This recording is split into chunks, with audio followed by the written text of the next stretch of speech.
Winter is here, and if you live in a colder climate, you might want to pay attention to this video, especially if you're relying on DC fast chargers like Electrify America right here. My name is Merch Batista, and this is Charging the Road.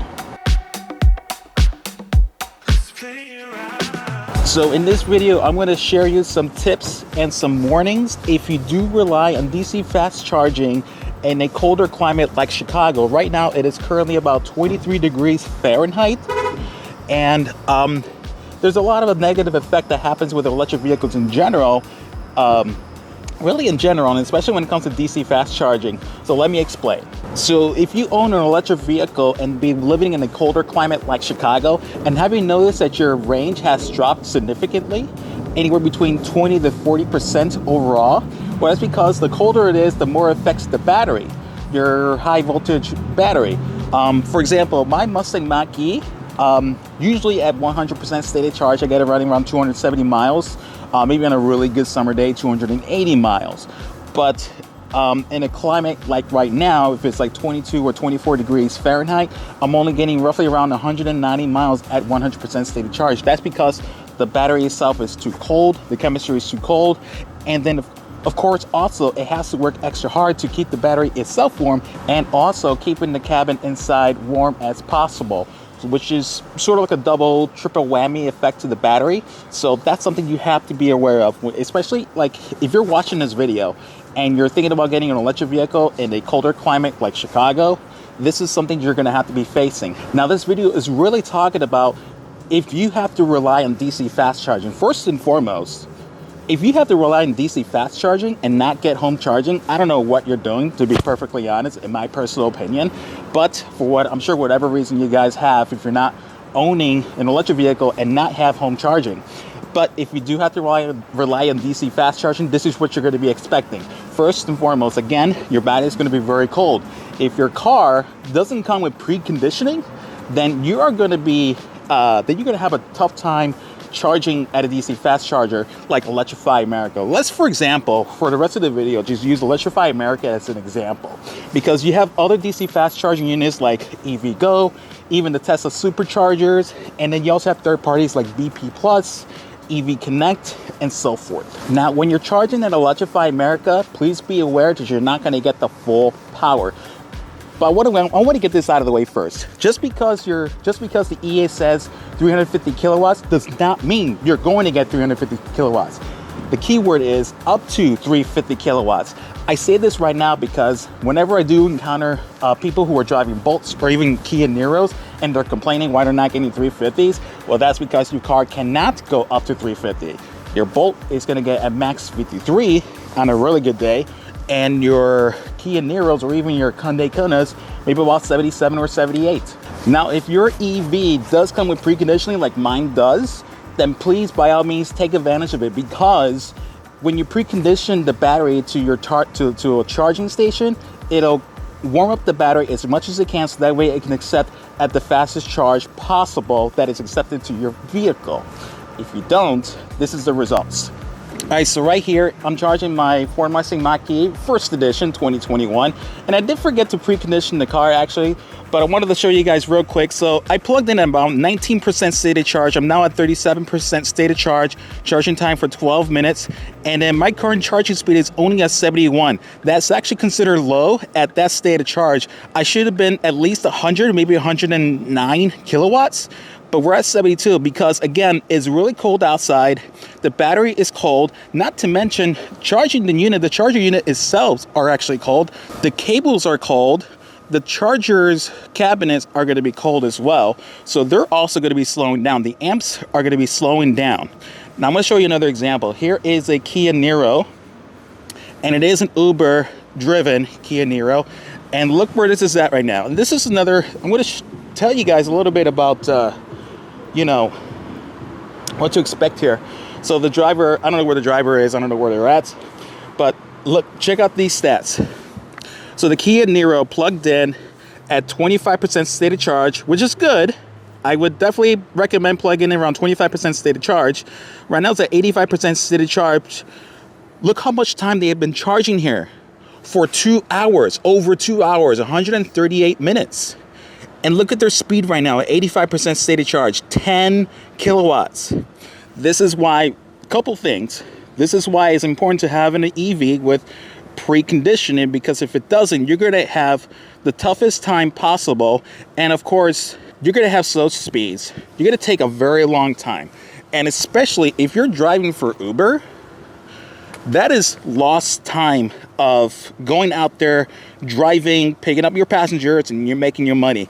And this is one of those situations where home charging really comes into play. It becomes clutch. And just to show you another example, I don't want to invade this person's space, but again, they're also driving a Kia Niro. Looks like a newer one too. But I'm looking at their screen. Looks like they pulled in a little less than 50% stated charge, and that's a common problem too with a lot of the rideshare drivers. They pull in roughly around 50% or higher to start charging. Again, there's a whole video I'm going to be talking about, but look, the charging time here for them is already at 30%. I'm sorry, let me take that back. But check out their stats. They've been here for just about 30 minutes charging. They only got about 7.8 kilowatts back into the battery, and their charging speed, I can't see very closely, but let me just kind of stable this real quick for you guys. Look at the speed, 14 kilowatts, 14 kilowatts. I personally think that is just unacceptable. All right, so here's a tip for you rideshare drivers who are driving an electric vehicle, and it's actually in a cold climate like Chicago. Here's my tip. Don't charge beyond 80%. You're gonna be charging more often, right? You're gonna be charging more often. You're gonna have less range, that is true, but for the etiquette, for the sake of etiquette, just unplug at 80%, because really after 80%, the charging speed is gonna slow down anyways. I mean, for the Kia Niro is at 86% stated charge and is only charging at 10 kilowatts. That's not cool. The guy has been here for 141 minutes. Does that make sense to you guys? No, it doesn't. And here's the thing too. A lot of the Uber drivers here drive either a Chevrolet Bolt or a Kia Niro. Now, granted, Kia Niros, those charge a little bit faster than a Chevrolet Bolt, but I mean, you're looking at beyond 80% stated charge here, and it's 24 degrees Fahrenheit out here in Chicago. I think wind chills is like 17. It feels like 17, honestly. And you're charging at 10 kilowatts. You might as well charge at a level 2, park there for the rest of the day, and then be done with it. This is why it's important to have home charging whenever possible. If you can't afford home charging and you're relying on DC fast charging, again, my personal opinion, what are you doing? But we're talking about DC fast charging here for colder climates. But this is what you're going to be expecting when you're relying on DC fast charging. The other thing too is, because vehicles in general are charging slower, doesn't matter what EV you're driving, whether you're driving a Mach-E, Audi e-tron, Cybertruck, heck, even the Hummer EV, the charging speed is going to slow down anyways, unless of course you're preconditioned. But the problem is that not a lot of people don't know about the preconditioning. There's not enough education being splurged out there to your everyday EV drivers. So what's going to happen? All those DC fast charging stations around Chicago, we're talking about Electrify America and evgo, two of the most recognizable brands in charging, they're all going to be full. Like, it's 9 o'clock in the morning and within the city limits, they're all full. Every one of them are full. I got fortunate. As soon as I got here, one of them just pulled out and I was able to get in. All right, everybody. So I know this is going to be a very short video, but this is a very good informative video. So let me just kind of like conclude this video and just give you like my overall tips and tell you guys what you guys need to do. Okay, so you're relying on DC fast charging. Fine. For whatever reason, you have to rely on DC fast charging. Here's what you need to know. It's going to charge slow. It's going to charge slow. It's going to charge slow. And then all the DC fast chargers are going to be full, which means you go to a site, you're going to have to wait until somebody pulls out, which could take a long time because a lot of these people don't know why, but they love to charge to 100% stated charge, like this Kia Niro. And who knows if this person is going to be charging to 100%. I myself never charge to 100% when it comes to DC fast charging, but I get it. Your range is going to drop. You need that extra range. I totally get it. Look, you're free to charge to 100% stated charge, but it doesn't come with consequences. You have to wait longer, you have to wait longer, and you have to wait longer. So here's my pro tip. No matter how much you're going to be charging, you're going to lose the range, and you're going to be charging more often anyways. Just pull out anywhere between 70 to 80% stated charge. Make sure you start to plug in anywhere between 15 to 25% stated charge, so that way you won't run out of battery, and so that way your range won't drain either, and so you'll be left with a dead car. So you don't want to do that. But just to expect this, the charging is going to be slow, the charging station is going to be full, and game plan ahead. And that's all I got to say about that. So what solution, real quick, I just want to point this out, what solution can we do to fix this?